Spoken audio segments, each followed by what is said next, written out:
ben geldim. Hadi gel bakma saat kaç oldu? Ulan baba kalma çekil. Bakla usta.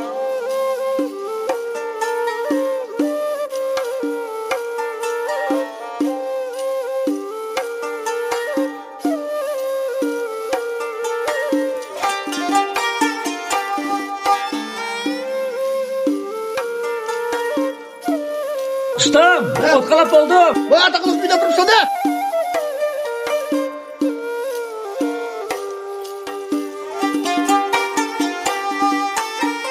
Oğlum sen bağırma.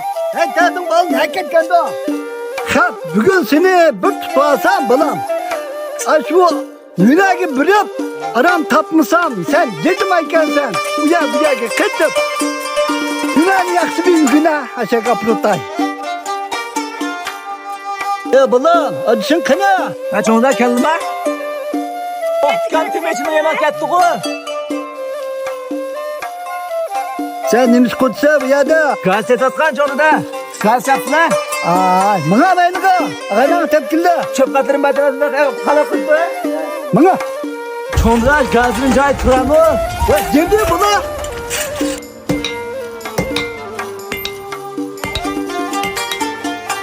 Buraya ben yedim buraya.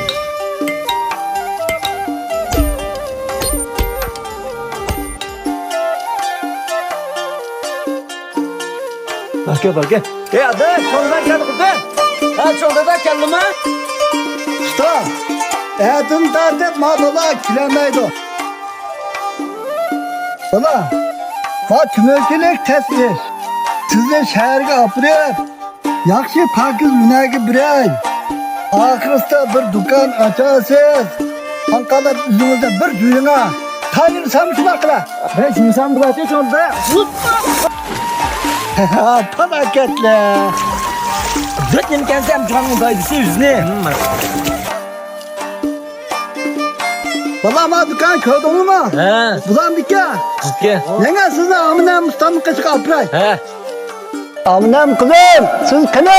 Ha monument. Kızım. Maşki balam ne? Beklezetke. Yine ögensin de ekerdim. Dükkan aşkıdek yine ürgütüp koyuyorum. Makul